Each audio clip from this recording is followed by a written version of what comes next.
En el momento en que él abrió la puerta de esa habitación, yo ya sabía que algo estaba profundamente mal. No era un presentimiento vago, ni los nervios normales de una novia. Era algo que nacía desde adentro del estómago y trepaba por la garganta como una mano que aprieta despacio, y yo estaba parada en el centro de ese cuarto, decorado con flores blancas y velas que ya empezaban a derretirse sobre los candelabros de bronce, vestida de blanco todavía, con el pelo recogido y algunos mechones sueltos, pegados a mi cuello por el sudor del día más largo de mi vida, y él entró cerrando la puerta con una calma que me heló la sangre. No la cerró de golpe, no la cerró con prisa, la cerró despacio, con una precisión que parecía ensayada, como si hubiera cerrado esa misma puerta, en esa misma situación, muchas veces antes. Y eso fue lo primero que me dijo algo que mis palabras todavía no podían formular. Esa puerta cerrándose despacio, en el silencio de la noche de bodas, más extraña que yo pudiera haber imaginado. Y yo tenía 18 años recién cumplidos. Apenas 3 semanas antes había soplado las velas de un pastel que mi mamá compró en la panadería del barrio. Un pastel pequeño con glasé rosado y mi nombre escrito con letras torcidas. Y 3 semanas después estaba ahí, en un hotel que yo nunca hubiera podido pagar sola, en un vestido que no elegí yo, casada con un hombre al que conocía desde hacía apenas 4 meses y del que creía saber todo, pero del que en realidad no sabía nada, absolutamente nada. Y mientras él se aflojaba la corbata frente al espejo del cuarto, yo intentaba recordar cómo había llegado hasta ahí, cómo una chica como yo, con una vida tan normal, con sueños tan simples, había terminado en esa habitación con ese hombre en esa noche. Y la respuesta era siempre la misma. La respuesta era mi familia. La respuesta era la pobreza que llevábamos cargando desde que yo tenía memoria. La respuesta era mi madre llorando en la cocina, a las 11 de la noche pensando que yo dormía. La respuesta era mi padre que no hablaba, pero que tenía una mirada de derrota permanente que me partía el alma. La respuesta era mis 2 hermanos menores, que necesitaban zapatos y útiles, y una oportunidad que nuestra familia sola no podía darles. Y cuando Rodrigo apareció en nuestras vidas como aparecen ciertas personas, de golpe, con mucho dinero y pocas preguntas, mi madre fue la primera en decir que era una bendición, y yo quise creerle. Necesitaba creerle, porque la alternativa era demasiado oscura para mirarla de frente. Y Rodrigo tenía 60 años y yo tenía 18 cuando nos casamos. Y esa diferencia de 42 años que todo el mundo en el barrio susurraba y nadie decía en voz alta, era exactamente la medida de la desesperación de mi familia. 42 años de diferencia equivalían a 42 meses sin poder pagar el alquiler. Equivalían a las noches en que comíamos arroz solo porque no había más nada.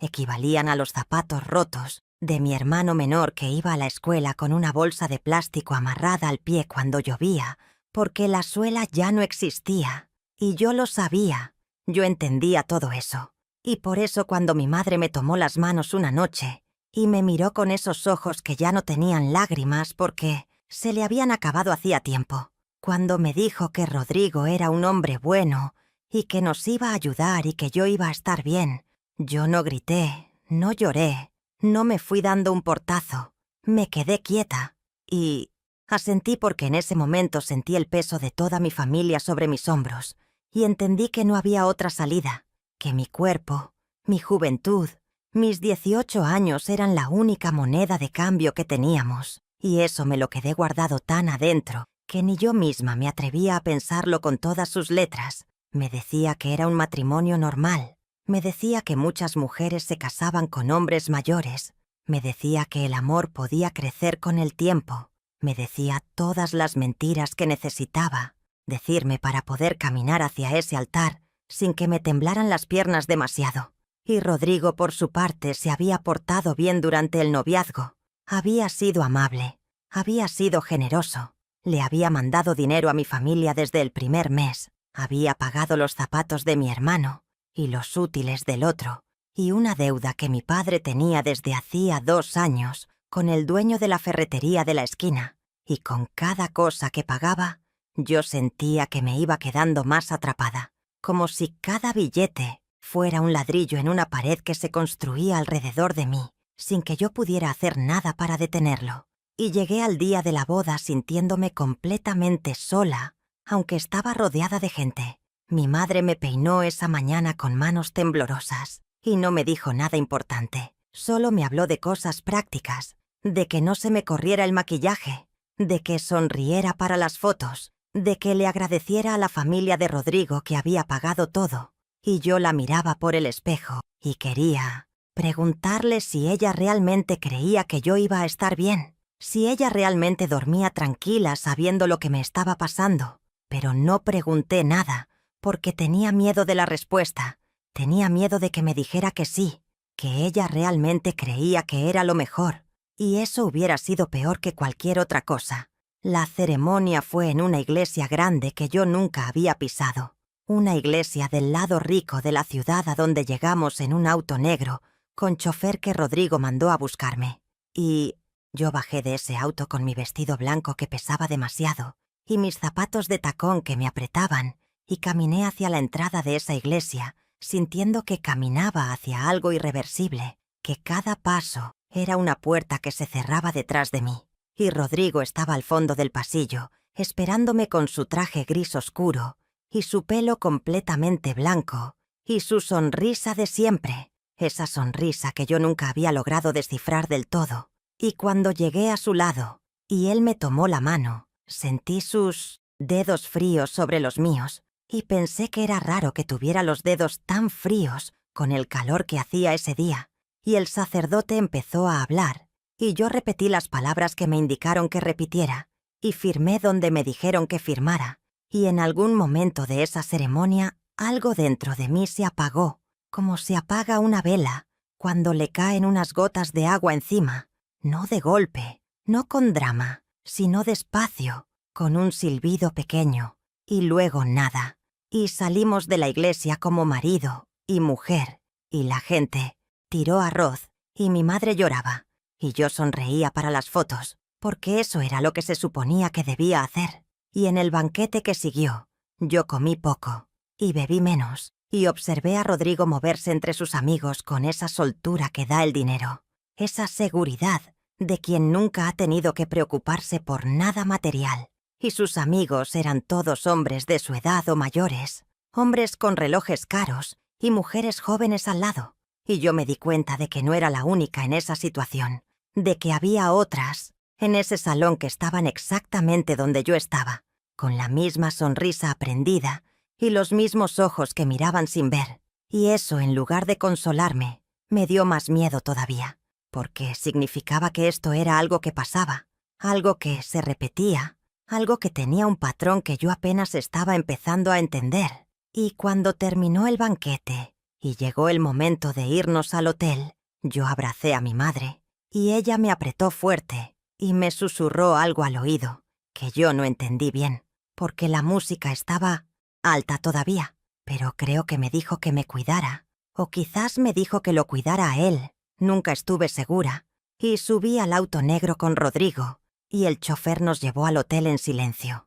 Rodrigo miraba por la ventana, y yo miraba mis manos, y ninguno de los dos habló en todo el trayecto que duró casi 40 minutos de silencio, que me fueron llenando de una angustia que yo no sabía dónde poner. Y cuando llegamos al hotel, y el botones nos llevó a la habitación y se fue cerrando la puerta, yo pensé que Rodrigo iba a hablar, pensé que iba a decir algo, cualquier cosa, pero él se fue directo al baño, y yo me quedé sola en ese cuarto enorme, mirando las flores y las velas, y la cama con sábanas blancas que alguien había decorado con pétalos de rosa, y pensé que todo eso era para otra persona, que esa escena romántica y cuidada era para una novia que había elegido estar ahí, no para mí.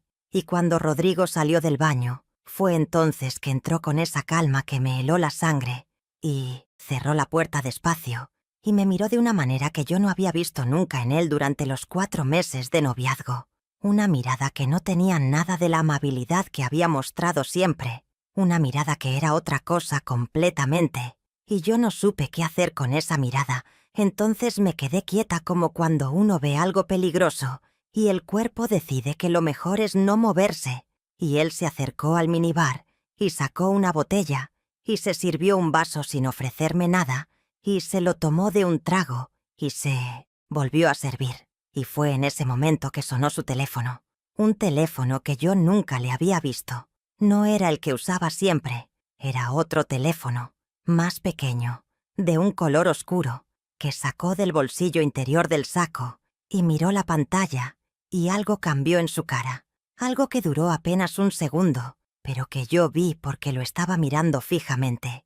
Una sombra, una contracción, algo que parecía miedo o culpa, o las dos cosas juntas, y apagó la pantalla y guardó el teléfono sin contestar, y me sonrió, y me dijo que estaba cansado, que había sido un día muy largo, y yo asentí y dije que sí, que también estaba cansada, y me fui al baño a cambiarme, y me senté en el borde de la tina con el vestido de novia todavía puesto, y respiré hondo varias veces, intentando calmarme, intentando convencerme de que era todo normal, que el cansancio explica muchas cosas, que la gente actúa raro cuando está agotada, pero la imagen de ese teléfono no me dejaba. Ese teléfono que yo nunca había visto, ese teléfono que hizo que su cara cambiara de esa manera, y cuando salí del baño ya cambiada, él estaba dormido o fingía estarlo, acostado en su lado de la cama con los ojos cerrados y la respiración regular.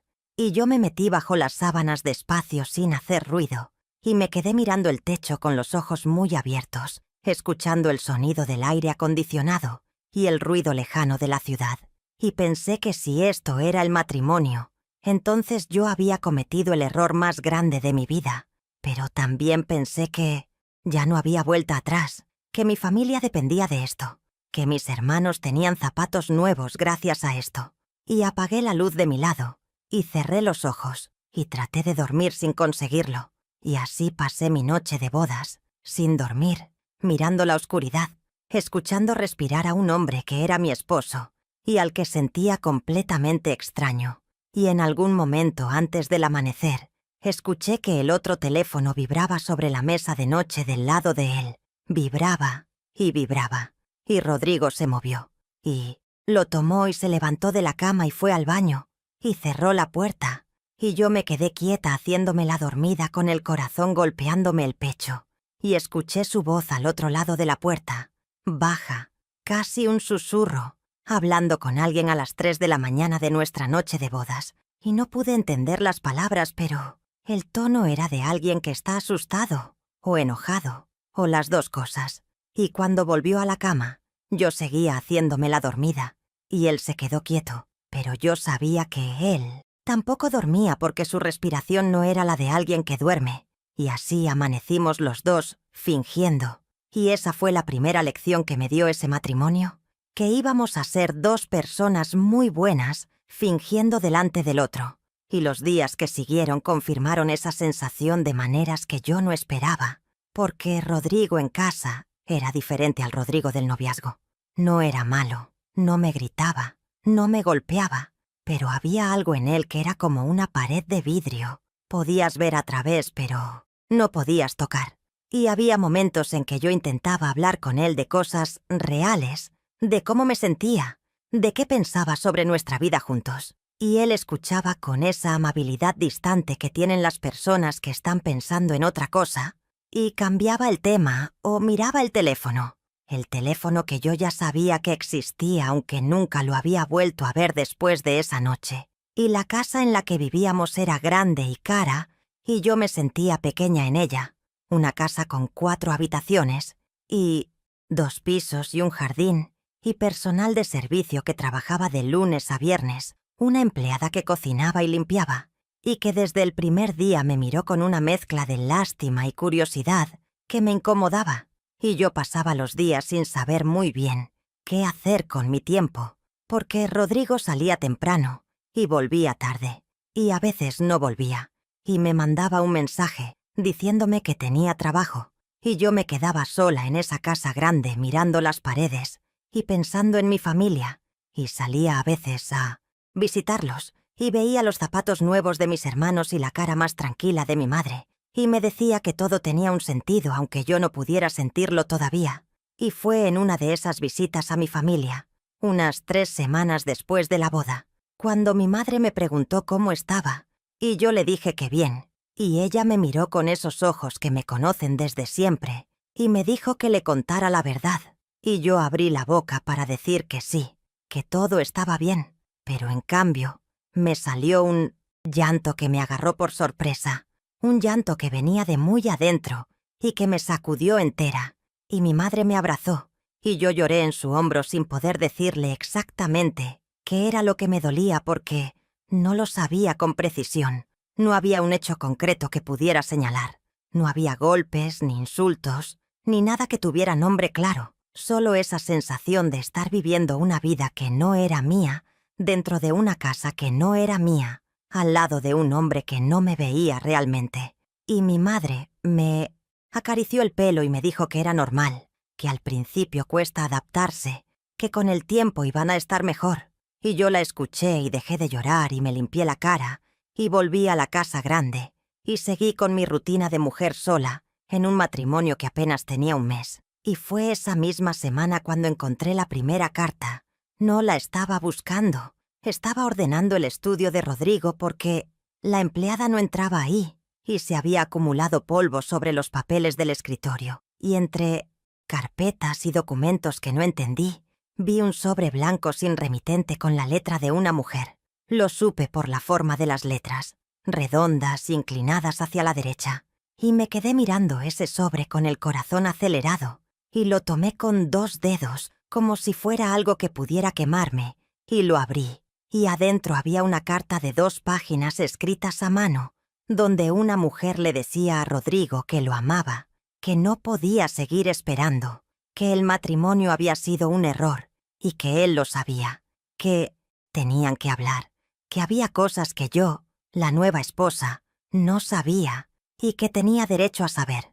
Y la carta no tenía fecha, pero el papel estaba amarillo en los bordes, lo que me hizo pensar que era vieja, quizás de meses atrás, quizás de antes de que nos casáramos. Y la leí 2 veces, y la guardé en el sobre, y la volví a poner donde estaba, y salí del estudio, y fui a la cocina, y me serví un vaso de agua, y me lo tomé despacio, mirando por la ventana, el jardín perfectamente podado, y pensé en todas las cosas que esa carta podía significar. Pensé en quién era esa mujer. Pensé en qué cosas no sabía yo que tenía derecho a saber. Pensé en Rodrigo volviendo esa noche a cenar como si nada, y yo sirviéndole el plato, y los dos hablando de nada importante mientras entre nosotros había una carta de amor de otra mujer guardada en el estudio.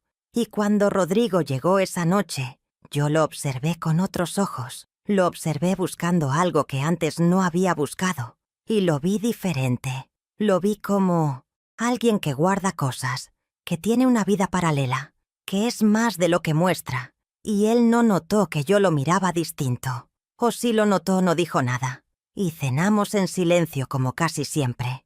Y después él se fue al estudio, y yo me fui a la habitación, y me quedé pensando en si debía preguntarle sobre la carta, o esperar o seguir buscando. Y decidí esperar. Decidí seguir observando, porque algo me decía que esa carta era solo el principio, que había más capas en ese hombre que yo apenas estaba empezando a pelar.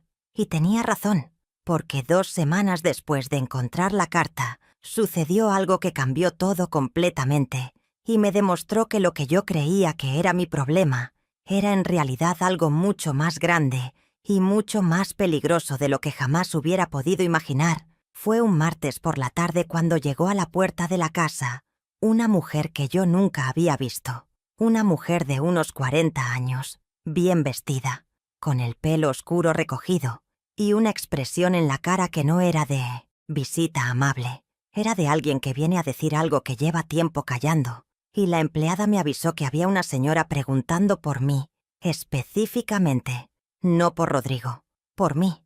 Y eso ya era extraño. Y bajé a la puerta, y la mujer me miró de arriba abajo, y dijo mi nombre como una pregunta, y yo dije que sí, y ella dijo que necesitábamos hablar, y que era urgente, y que prefería que no estuviera la empleada cerca, y algo en su cara me hizo hacerle caso. La hice pasar al jardín, y la empleada se quedó adentro, y la mujer se sentó en una de las sillas de hierro blanco del jardín, y me miró directamente y me dijo que se llamaba Patricia, y que había sido la esposa de Rodrigo antes que yo.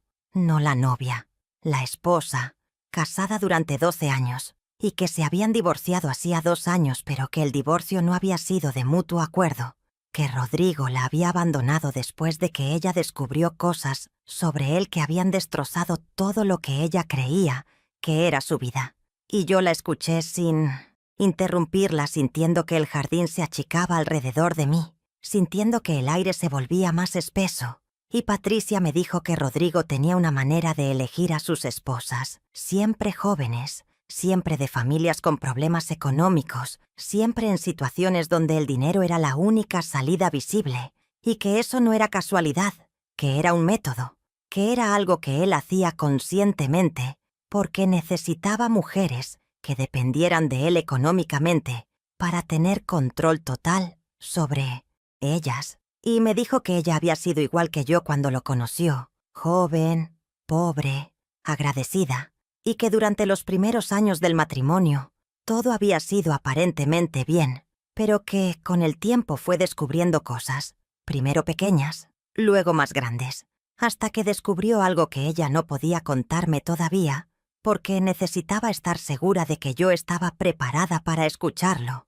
Y esa pausa que hizo, ese todavía que usó, me heló la sangre de una manera diferente a como me la había helado él esa primera noche, porque eso significaba que lo que venía era peor de lo que ya había dicho, y yo le dije que me lo dijera, que no me importaba si estaba preparada o no, que necesitaba saber. Y Patricia me miró y respiró hondo y me dijo que Rodrigo no era solo un hombre con una vida paralela, que había dinero sucio de por medio, dinero que no venía de los negocios legales que él mostraba, dinero que tenía un origen que lo ponía a él y a todos los que vivían con él en una situación de peligro real, y que ella lo sabía porque había encontrado documentos que había guardado como protección, documentos que eran la razón por la que él nunca había intentado hacerle daño después del divorcio, porque sabía que si algo le pasaba a ella, esos documentos llegaban a manos de personas que podían destruirlo.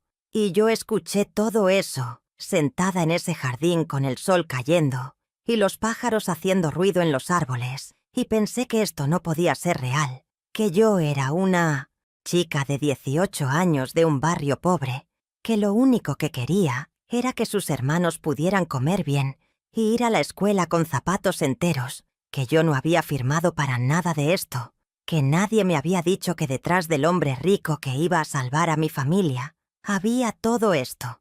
Y Patricia me dijo que no me estaba contando todo eso para asustarme, sino para advertirme, para que yo tomara decisiones con información real, para que yo no siguiera en esa casa creyendo que lo único raro era un matrimonio incómodo cuando en realidad estaba metida en algo que podía volverse muy peligroso.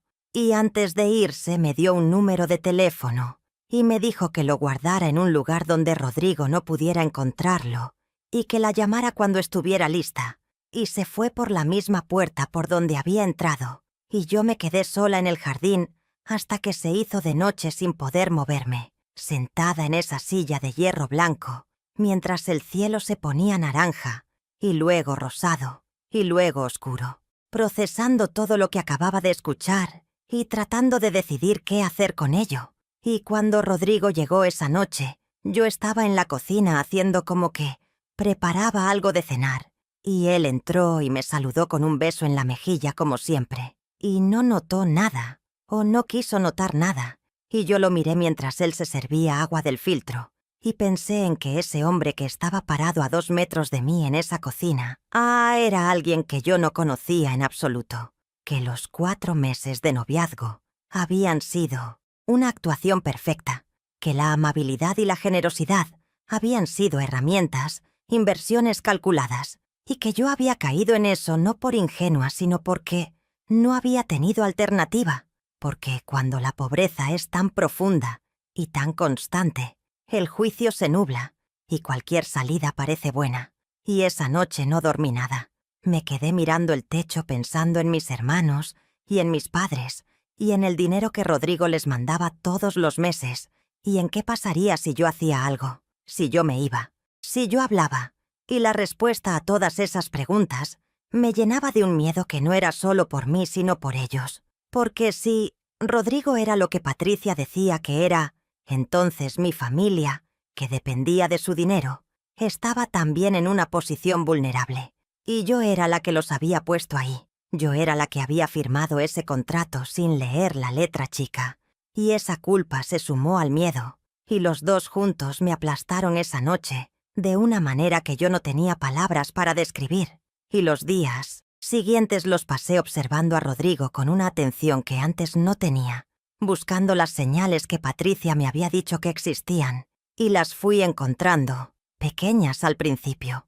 Una llamada que tomaba saliendo al jardín aunque estuviera lloviendo. Una visita de 2 hombres que llegaron un miércoles y se encerraron con él en el estudio durante 2 horas, mientras la empleada y yo fuimos explícitamente despachadas a otra parte de la casa. Un sobre grueso que llegó un jueves sin remitente, que él tomó antes de que yo pudiera verlo y guardó en su saco. Y yo iba sumando todo eso sin decir nada, construyendo un mapa de algo que todavía no entendía completamente, pero que cada día tenía más forma. Y fue a las 6 semanas de casados cuando encontré el cuarto cerrado, un cuarto en el segundo piso, al que yo nunca había prestado atención, porque siempre estaba con llave, y yo había asumido que era un depósito o algo similar, pero ese día la llave estaba puesta por fuera, no sé si por descuido de él o de la empleada, y yo me quedé mirando esa llave un momento largo antes de tomarla y abrirla, y lo que había adentro no era un depósito, era una oficina, pequeña, con un escritorio y una computadora y archivadores metálicos, y sobre el escritorio había papeles, y yo me acerqué y empecé a mirarlos sin tocarlos, sin moverlos del lugar, solo mirando, y lo que vi eran números, muchos números, en columnas, con fechas y nombres de empresas que yo no reconocí, y había un mapa en la pared, un mapa con puntos marcados en varios países, y había fotos de personas, algunas con nombres escritos debajo a mano, y yo no entendí todo lo que vi, pero entendí lo suficiente para saber que Patricia tenía razón, que esto era mucho más de lo que parecía desde afuera, y salí del cuarto y lo dejé exactamente como lo había encontrado, y fui al baño, y vomité, no de asco sino de miedo, un miedo físico que me vaciló las piernas y me revolvió el estómago, y me senté en el piso del baño con la espalda apoyada en la pared fría, y saqué el número de Patricia del lugar donde lo había guardado, escrito en un pedazo de papel dentro del forro de uno de mis zapatos, y lo marqué con manos que me temblaban, y Patricia contestó al segundo timbrazo como si hubiera estado esperando, y yo le dije lo que había visto, y ella me dijo que me calmara, que hablara despacio, que le contara todo con detalle, y yo le conté, y ella escuchó en silencio, y cuando terminé de hablar, me dijo que era exactamente lo que ella pensaba, que Rodrigo estaba metido en movimiento de dinero de origen ilegal a través de empresas fantasma en varios países, y que lo que yo había visto en ese cuarto era la prueba de eso, y que yo necesitaba salir de esa casa, no mañana, no la semana que viene, sino pronto, y que necesitaba hacerlo de una manera que no levantara sospechas, porque si Rodrigo sospechaba que yo sabía algo, la situación podía volverse peligrosa de verdad. Y yo le pregunté qué pasaba con mi familia, qué pasaba con el dinero que él les mandaba, y Patricia fue honesta, y me dijo que eso iba a tener que parar, que no había manera de salir de esa situación sin que hubiera consecuencias económicas, pero que la alternativa era quedarse, y eso con el tiempo iba a ser peor. Y yo lo sabía, en algún lugar donde no me gustaba mirar, yo ya lo sabía. Y le dije a Patricia que necesitaba unos días, que necesitaba pensar, y ella me dijo que entendía pero que no esperara demasiado, y corté la llamada, y volví a guardar el papel en el zapato, y ese día cuando llegó Rodrigo lo miré cenar y hablar de cosas sin importancia, y me pregunté si él alguna vez había pensado en mí como una persona real, si en algún momento de estos meses yo había sido algo más que una pieza en un esquema que él había diseñado mucho antes de conocerme, y la respuesta que me daba mi instinto era que no, que yo era funcional para él de la misma manera en que lo era la casa, o el auto, o la empleada, parte de una imagen que necesitaba mantener, y esa comprensión dolió de una manera diferente al miedo. Fue una tristeza quieta y honda, la tristeza de confirmar que lo que tú sospechabas de ti misma era verdad, que habías valido exactamente lo que creías que valías en ese momento, nada, y que la única que podía cambiar eso eras tú misma, y fue esa tristeza la que finalmente me movió. No el miedo, la tristeza, porque el miedo te paraliza, pero la tristeza bien entendida te empuja, y empecé a planear en silencio. En esos días seguí igual. Seguí siendo la esposa tranquila y obediente que Rodrigo creía que tenía. Seguí sonriendo en la cena y preguntando cómo le había ido el día, y no haciendo preguntas que lo pusieran en alerta.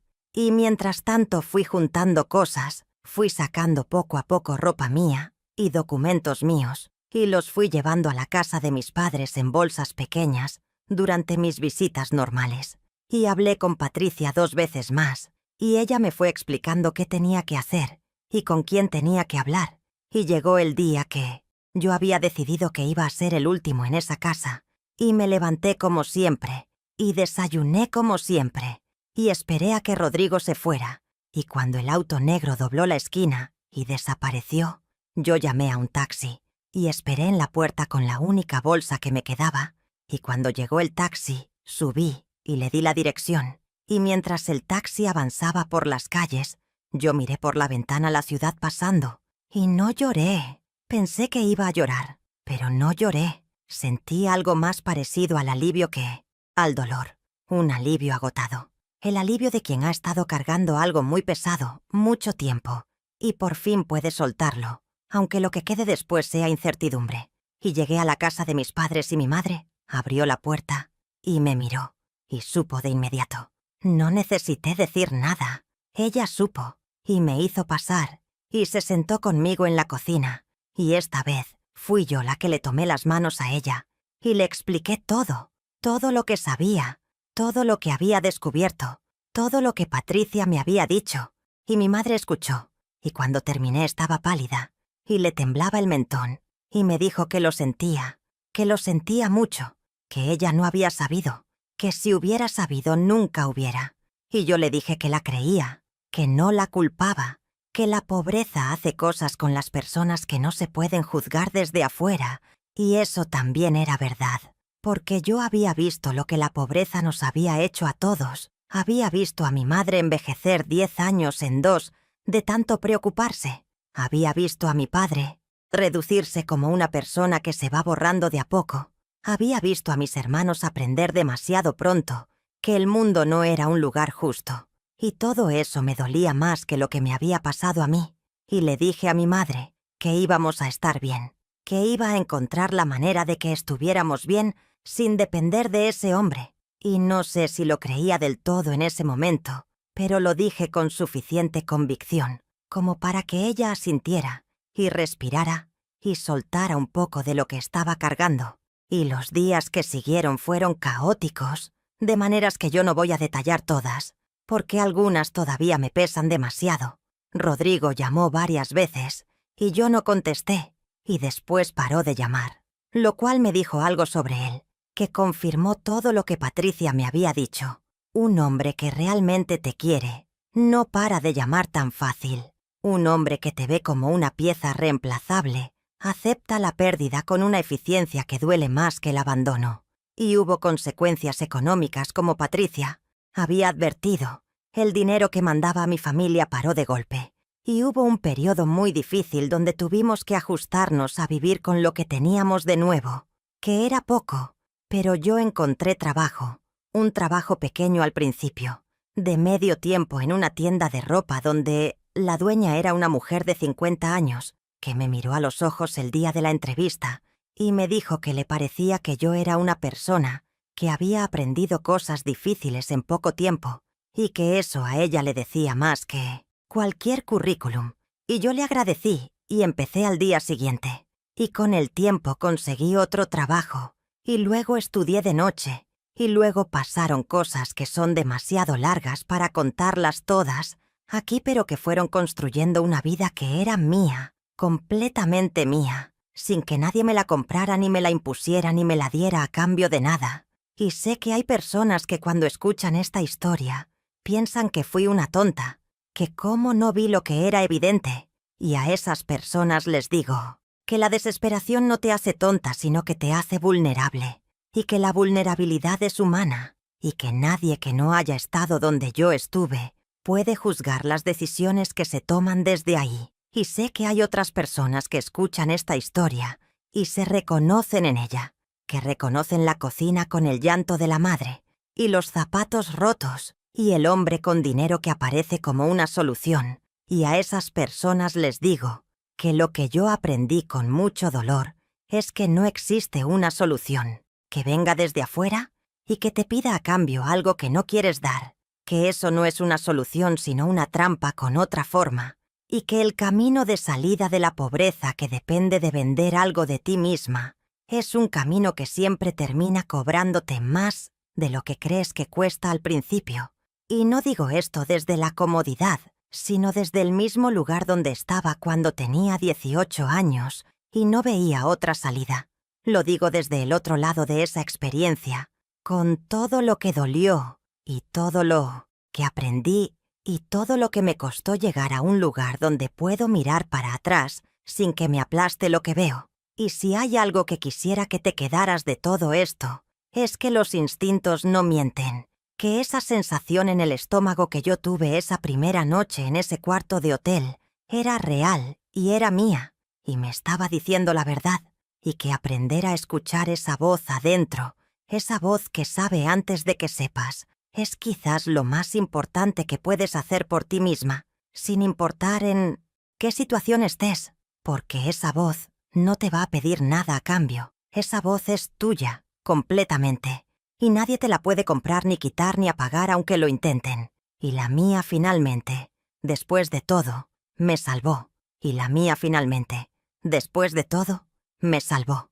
Pero antes de llegar a ese punto donde la voz me salvó, hubo todavía un tramo largo y oscuro que no he contado y que necesito contar porque, si me quedo solo con el final bonito, estaría mintiendo. Y mentir sería traicionar a todas las que están todavía en el medio de eso sin ver la salida. Así que voy a contar el resto, aunque me cueste. Voy a contar los meses que vinieron después de que me fui de esa casa. Porque irse no fue el final del problema, sino el comienzo de otro tipo de problema. Uno diferente pero igualmente pesado. Y empezó la misma noche que llegué a la casa de mis padres con mi bolsa. Porque esa noche, mientras yo le contaba todo a mi madre en la cocina, sonó el teléfono de la casa, el teléfono fijo que mis padres todavía tenían aunque casi nadie lo usaba. Y mi padre lo contestó y escuchó, y se puso blanco, y colgó, y nos miró a mi madre y a mí, con una expresión que yo nunca le había visto, una mezcla de miedo y vergüenza que me apretó el corazón, y nos dijo que era un hombre que no dio su nombre. Un hombre que dijo que Rodrigo sabía dónde vivíamos y que esperaba que yo reconsiderara mis decisiones antes de que las cosas se complicaran. Y esa frase tan vaga y tan precisa al mismo tiempo, que esperaba que yo reconsiderara mis decisiones antes de que las cosas se complicaran, fue la frase más aterradora que yo había escuchado en mi vida hasta ese momento, porque no decía nada concreto, pero lo decía todo. Y yo me quedé paralizada en la silla de la cocina procesando que Rodrigo no solo me había dejado ir sin insistir porque le convenía, sino que ahora mandaba mensajes a través de terceros para ver si yo volvía. Y eso me dijo que yo sabía demasiado, que él lo sabía, y que lo de la puerta cerrada y la llave olvidada quizás no había sido tan accidental como yo creí. Quizás él me había querido ver reaccionar. Quizás me había estado probando. Y esa posibilidad me revolvió el estómago de una manera nueva. Llamé a Patricia esa misma noche y le conté y ella no se sorprendió. Me dijo que era parte del patrón, que cuando las esposas se iban, él siempre intentaba primero el miedo antes de aceptar que había perdido el control. y que lo más importante era no ceder, no contestarle, no volver, porque cada vez que una cedía, él ganaba más poder sobre ella. Y me dijo que había algo más que yo necesitaba saber, algo que había estado esperando el momento correcto para contarme, y que ahora que estaba fuera de la casa, era el momento. Y me dijo que los documentos que ella guardaba como protección, los documentos que impedían que él le hiciera daño, incluían información sobre al menos 2 mujeres anteriores a ella, 2 mujeres que habían estado en la misma situación que nosotras, jóvenes, pobres, casadas con él por necesidad, y que las 2 habían desaparecido de circulación de maneras que Patricia no podía probar, pero que le parecían demasiado convenientes para ser coincidencia. Una se había ido del país supuestamente por voluntad propia, según Rodrigo. La otra había tenido un accidente que la había dejado con problemas de salud graves y que la había obligado a depender completamente de su familia materna, lejos de la ciudad. Y Patricia me dijo que no me estaba diciendo eso para asustarme más de lo que ya estaba, sino para que entendiera la dimensión real de con quién había estado tratando. Y yo escuché eso sentada en el piso de mi cuarto de infancia, con la espalda contra la cama y las rodillas pegadas al pecho y el teléfono apretado contra la oreja, y sentí que el suelo se movía, aunque estaba quieto. Sentí que todo lo que creía que era el mundo real se reorganizaba alrededor de mí en una forma que no reconocía, y le pregunté a Patricia qué debía hacer, y ella me dijo que tenía que hablar con alguien con autoridad, que los documentos que ella tenía eran suficientes para iniciar una investigación formal si yo sumaba lo que había visto en el cuarto cerrado, y que juntas podíamos hacer algo que solas no podíamos. Y yo le dije que tenía miedo, que mi familia estaba en peligro si yo hacía algo así. Y Patricia me dijo que mi familia ya estaba en peligro por el solo hecho de estar conectada a Rodrigo, que el peligro no entraba si yo actuaba, sino que ya estaba ahí, y que la única diferencia era si yo lo enfrentaba o esperaba a que él decidiera cuándo y cómo se desarrollaba todo. Y esa lógica me llegó a un lugar muy profundo, porque era verdad. Era una verdad que yo había estado evitando mirar, pero que era innegable. El peligro ya existía. La pregunta no era si iba a existir, sino qué hacía yo con él. Y tomé una decisión en ese piso de mi cuarto de infancia, rodeada de las cosas de cuando era niña. Una decisión que me costó todo el coraje que tenía y algo más que tuve que sacar de un lugar que no sabía que existía. Decidí que iba a hablar, que iba a contar lo que sabía, que iba a dejar de ser el eslabón más débil de esa cadena y convertirme en la persona que la rompía. Y lo que vino después de esa decisión fue un proceso largo y agotador y aterrador que involucró personas que nunca hubiera imaginado que iban a cruzarse en mi vida. Involucró conversaciones en lugares que yo nunca había pisado. Involucró noches sin dormir y días llenos de una tensión que lo coloreaba todo. Y hubo momentos en que me arrepentí de haber decidido hablar. Momentos en que la voz del miedo era más fuerte que cualquier otra cosa y me decía que me callara, que mirara para otro lado, que encontrara la manera de seguir viviendo sin hacer ruido. Y en esos momentos pensaba en las 2 mujeres que Patricia había mencionado, la que se fue del país y la que tuvo el accidente. Y me preguntaba si ellas también habían tenido ese momento de decisión y habían elegido callarse, y si eso las había protegido o no. Y la respuesta que me daba mi instinto era que no, que callarse no las había protegido, que solo las había hecho más invisibles, y yo no quería ser invisible. Yo había sido invisible toda mi vida, invisible por pobre, invisible por joven, invisible por mujer sin recursos, en un mundo que solo ve a los que tienen algo que mostrar, y esa invisibilidad era la que había permitido que todo esto me pasara, y no estaba dispuesta a dejar que siguiera protegiéndolo a él, costa de seguir borrándome a mí misma. Y hubo una tarde específica, una tarde de jueves con lluvia fina, en que estuve sentada durante 3 horas en una sala de espera con sillas de plástico azul y luz de tubo parpadeante, esperando que me llamaran, con una carpeta sobre las rodillas que contenía todo lo que tenía, todo lo que había podido juntar, y a mi lado estaba Patricia, callada, con las manos cruzadas en la falda, y en algún momento ella me miró y me dijo en voz baja que yo era más valiente de lo que creía, y yo no le respondí porque no me salían las palabras, pero lo guardé. Guardé esas palabras en algún lugar adentro, donde las cosas importantes no se pierden, y cuando me llamaron, entré a esa oficina y me senté frente a una mujer de unos 45 años con anteojos y pelo cortito, que me miró con una atención que no era ni fría ni cálida, sino completamente real. Una atención que decía que lo que yo dijera iba a ser escuchado de verdad. Y yo abrí la carpeta y empecé a hablar. Y hablé durante casi 2 horas. Conté todo desde el principio, desde la cena en la casa de mi tío, hasta la carta encontrada en el estudio, hasta el cuarto cerrado, hasta el teléfono, en la noche de bodas, hasta Patricia y sus documentos, hasta la llamada amenazante al teléfono de mis padres. Y la mujer de los anteojos tomó notas y a veces me pedía que repitiera algo o que diera más detalles, y yo daba todo lo que tenía porque, en ese punto, ya no tenía nada que perder guardando nada.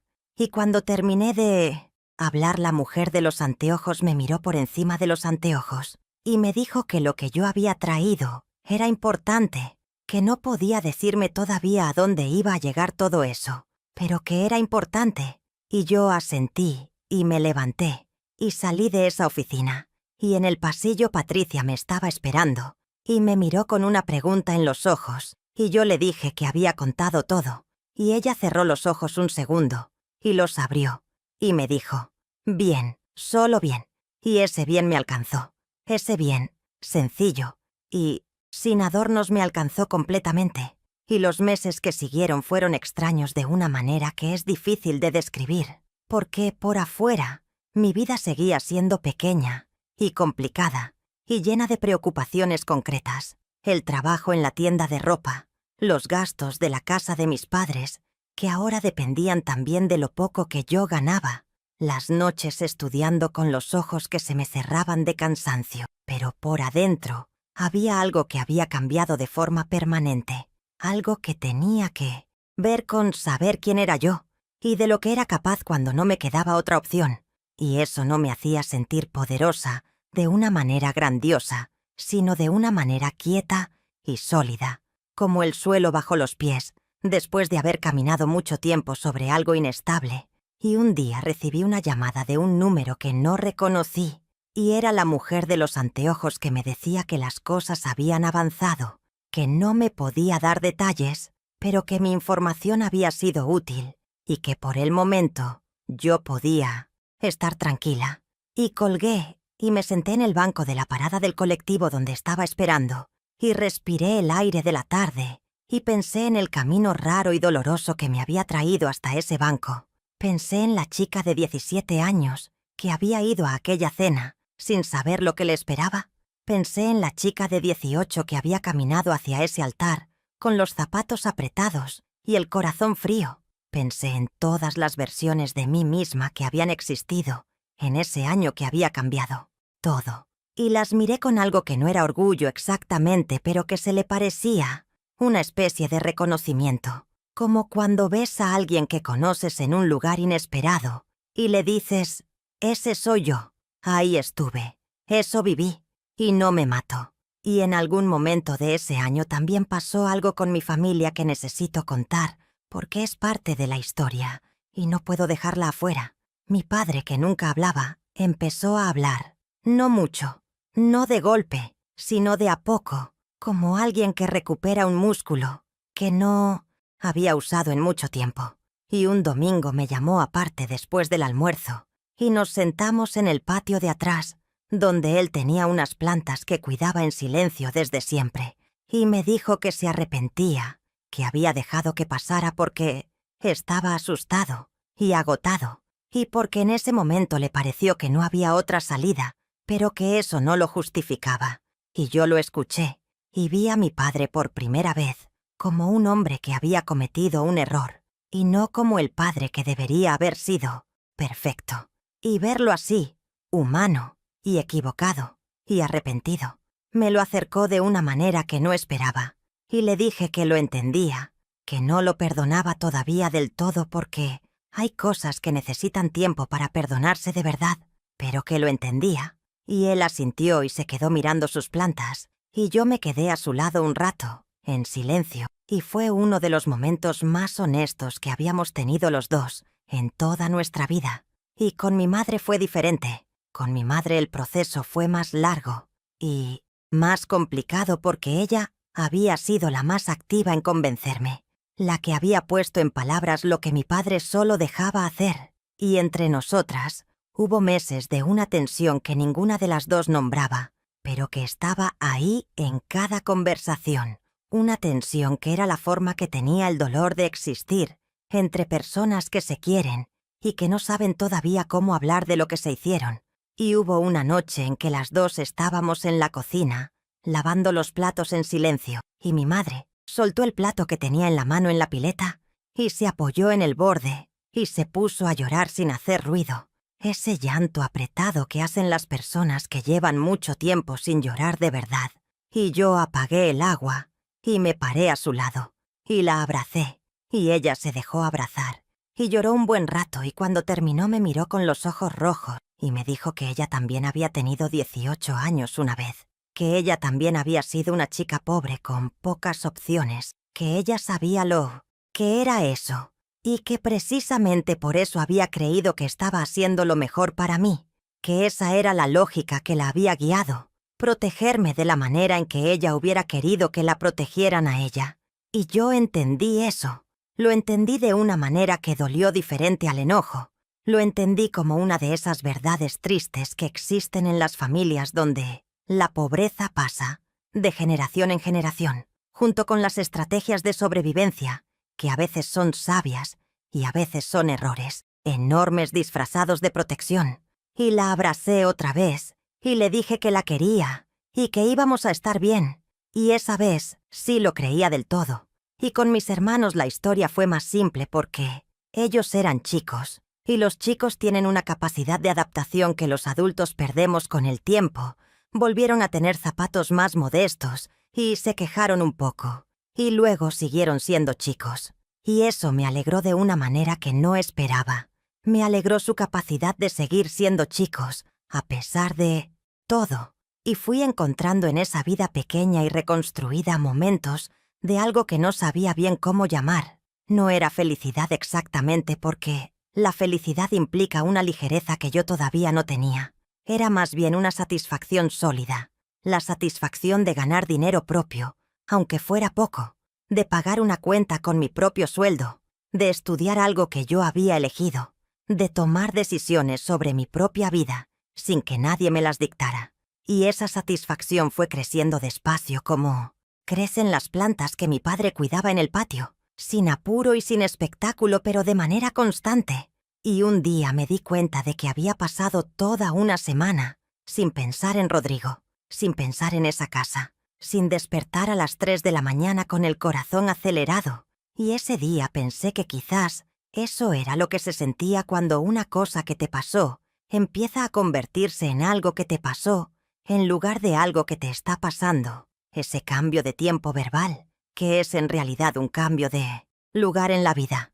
Y Patricia y yo nos seguimos viendo de vez en cuando, tomamos café algunas tardes y hablamos de cosas que no son Rodrigo, y también de cosas que sí son Rodrigo porque a veces necesitas hablar de eso con alguien que estuvo en el mismo lugar y que entiende sin que tengas que explicar todo desde el principio. Y en una de esas tardes de café, Patricia me dijo algo que me quedó grabado y que pienso seguido. Me dijo que las mujeres como nosotras, las que llegamos a esas situaciones no por tontas, sino por pobres, somos las que el mundo tiene más interés en hacer invisibles, porque si empezamos a contar lo que nos pasó, y por qué nos pasó, y cómo funciona el mecanismo que lo permite, si empezamos a contar eso en voz alta, algo que al mundo le conviene que permanezca en silencio, se vuelve visible, y que eso es incómodo para mucha gente, para los que se benefician del silencio, y también para los que prefieren creer que las mujeres que terminan en esas situaciones cometieron algún error de juicio evitable, porque esa creencia los protege a ellos, Les permite pensar que a ellos no les pasaría, que a sus hijas no les pasaría, que es una cuestión de decisiones individuales y no de estructuras que empujan a ciertas personas hacia ciertos bordes. Y Patricia tenía razón, y por eso estoy contando esto. No para que me tengan lástima.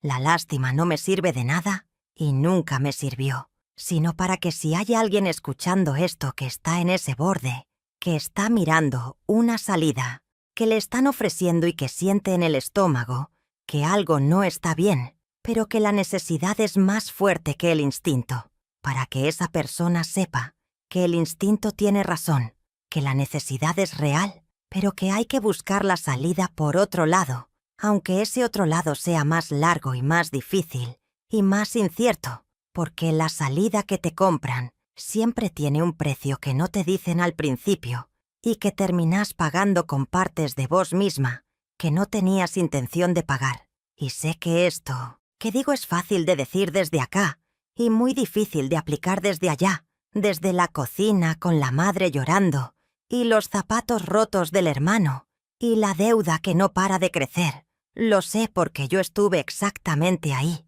y no tengo una respuesta simple para esa situación porque no la hay, pero sí tengo esto.